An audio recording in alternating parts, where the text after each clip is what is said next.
O ministro do Supremo Tribunal Federal, adivinha quem, Daniel? Nosso amigo Alexandre. Alexandre de Moraes afirmou na decisão que autorizou a prisão preventiva do ex-diretor da Polícia Rodoviária Federal, Silvinei Vasquez, que a conduta narrada pela Polícia Federal, então, é ilícita e gravíssima. Lembrando que Silvinei, ele é suspeito de tentar interferir nas eleições com bloqueios em rodovias no final de 2022, então. O ministro do STF ainda, o Alexandre de Moraes, ele disse, Daniel, que a conduta do investigado narrada pela PF revela-se ilícita e gravíssima, pois são apontamentos com elementos indicativos do uso irregular da máquina pública, com o objetivo de interferir no processo eleitoral via direcionamento tendencioso de recursos humanos.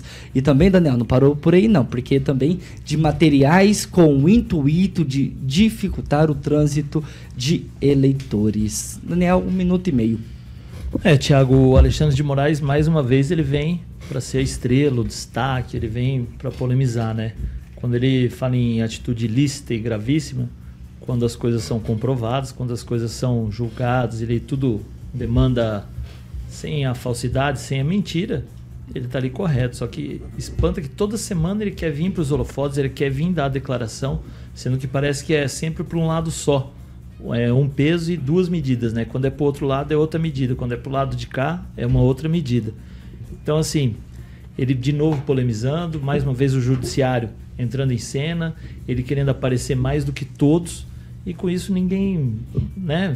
As pautas sempre acabam sendo essas, e ele, como sempre, no destaque, né? Ele sempre querendo chamar mais os holofotes, chamar a atenção, e quando a coisa não anda muito pro lado dele, ele some. Quando precisa dele para tomar uma medida mais coerente, uma medida mais correta, uma medida equilibrada, aí ele some, ele não fala nada.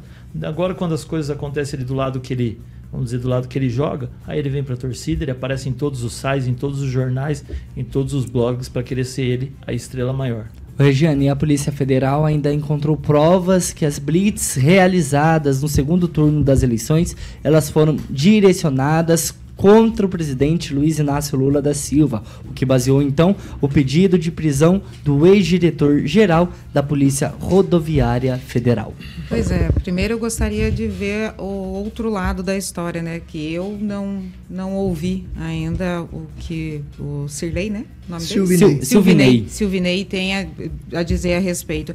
Mas eu não sei, eu estava aqui puxando na minha memória em relação a essa notícia, no ano passado mesmo, não estava acontecendo umas malas de dinheiro para lá e para cá, lá para cima, onde teve uma ação da polícia justamente para interromper esse processo? Será que não seria vinculado a isso que foi feito, a essas blitz ali, e agora a história não foi contada por inteiro? Não, sinceramente, não me convenceu muito que essa ação tenha sido só para limitar os votantes, né? Votantes, tá certo falar isso? Eleitores. Eleitores, obrigada. Aí em fazer seu voto lá para o PT. Ficou meio estranho, acho que a gente tem que esperar um pouco mais. Gostaria de ouvir a versão do outro lado para concluir algo. Francês, novamente, Alexandre de Moraes e o senador Flávio Bolsonaro, então, filho do Jair, ironizou a prisão do ex-diretor-geral da Polícia Federal, Silvinei Vasquez, que ocorreu na manhã de hoje, Francês, e o Flávio Bolsonaro falou que Vasquez estaria sofrendo uma violência política. Nessa operação denominada de Constituição Cidadã, foram cumpridos mandados de busca e apreensão em 2 endereços do Sergipe, 2 do Rio Grande do Sul, 5 do Distrito Federal e 1 do Rio Grande do Norte. E pela primeira vez, eu devo admitir que parece que o Alexandre de Moraes está agindo com correção. Porque no dia da eleição, ele, como presidente do Tribunal Superior Eleitoral, ele ligou para o Silvinei, abordou o tal do Silvinei com reclamação sobre as blitz que estavam segurando ônibus de eleitores do Lula em todo o Nordeste. Ele acionou os seus policiais para que abordasse ônibus com eleitores do Lula. Então, estavam parando os ônibus para que as pessoas não pudessem votar, segurando nos postos e nas estradas esse policiamento. Então, se isso realmente ocorreu na região onde 75% dos eleitores do primeiro turno foram do Lula, é um procedimento mais ou menos correto do presidente do TSE. Agora, por parte do Silvinei, não. Rogério Calazans, você está balançando a cabeça aí. O Xandão, carinhosamente chamado, o ministro Alexandre de Moraes, ele não foi sensato em sua decisão? Não, de modo algum. Eu peço vênia, né, licença aqui para o francês para discordar totalmente da fala do francês, porque a gente tem que diferenciar as coisas. Uma coisa é a investigação, uma coisa é o mérito da conduta que ele fez. Se o Silvinei errou, ele tem que responder, ele tem que ir para a cadeia na hora certa, com direito de defesa do jeito certo. A outra coisa é uma prisão preventiva, uma prisão temporária. Ela tem motivo específico para isso. A prisão preventiva ela se justifica quando existe uma prova cabal de que o sujeito, por exemplo, uma autoridade pública, está solta, está no exercício do cargo, e pelo fato de estar no exercício do cargo, ele está lá destruindo provas, está fazendo alguma coisa desse tipo, está interferindo no andamento da investigação. Se não tiver uma justificativa dessa natureza, independente se ele vai ser condenado ou não, não é cabível a prisão preventiva. E qual é o fundamento da prisão preventiva desse sujeito? O que me preocupa não é só a prisão do Silvinei, é a jurisprudência que está girando para o Brasil inteiro. Eu sou advogado, sabe? Daqui a pouco prende qualquer um porque acha que ele tem um indício de que ele é efetivamente culpado. Tá, mas espera aí. A culpa, ela não prescinde da defesa. Tem que passar pela defesa, tem que passar pela contestação, tem que passar pelo contraditório. Prisão preventiva só se tiver uma medida que justifique essa cautela de urgência. Se ele tem que estar na hora atrapalhando as investigações, não é o caso do caso da prisão dele. Se fosse para fazer prisão preventiva dele, deveria ser a prisão na época dos fatos. Agora ele tem que ser julgado sim, mas dentro da lei. Mais uma vez o ministro está atropelando o direito de defesa e isso repercute negativamente no direito de defesa de todo mundo, no Brasil todo, da esquerda, da direita, independente de quem quer de qualquer que seja a ideologia. Só para encerrar, Tiago, eu estou aqui, rapidinho.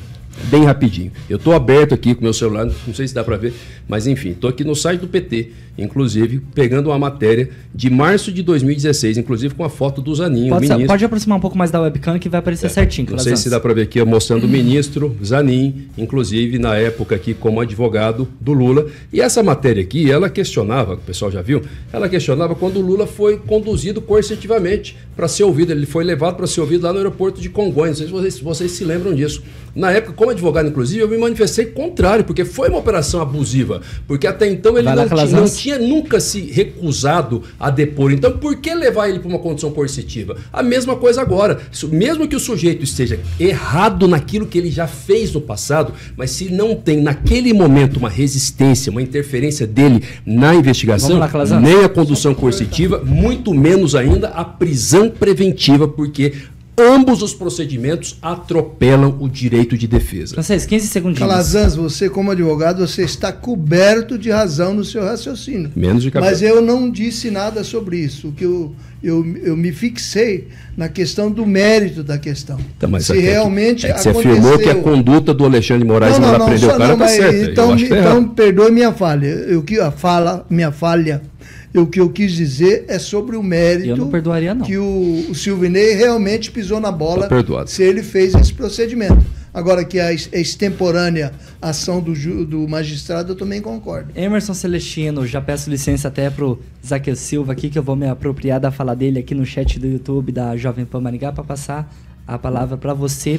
10 meses depois de que já ocorreu as eleições e só agora estão tratando sobre aquelas blitz lá no Norte e Nordeste, parando os ônibus dos apoiadores do presidente Luiz Inácio Lula da Silva. O governo da Demorou União, um pouquinho, né, Emerson? É o governo da União, da reconstrução. Eu não tinha assunto pro dia. Então, faz tudo parte de uma narrativa que criaram desde o dia 8, como a prisão do Torres, o ex-ministro Anderson Torres, ex-ministro da Justiça do governo Bolsonaro, que comprou a passagem dia 6 de janeiro de 2022. E ele está preso porque estava lá nos Estados Unidos e ele era secretário da Justiça de Brasília, né, secretário de Segurança. A gente não vê o G. Dias sendo interpelado a respeito disso. A gente só vê um lado, né, da história, e o ministro Alexandre de Moraes, no ordenamento jurídico, né, ele tem que explicar, através da Polícia Federal, que está toda aparelhada nesse governo, nas mãos do ministro Alexandre de Moraes, né, por que dessa prisão preventiva, coercitiva, né, totalmente ilegal, né, sem fundamento nenhum, base moral nenhuma. O francês até citou... Fora de época. Até citou, né, as blitz lá na Bahia, e a mesma proporção do primeiro turno teve no segundo turno, Thiago, né, os 74%. Então, não teve dano algum, prejuízo algum para o candidato do PT, que foi eleito democraticamente, segundo a urna eletrônica comandada pelo senhor Alexandre de Moraes.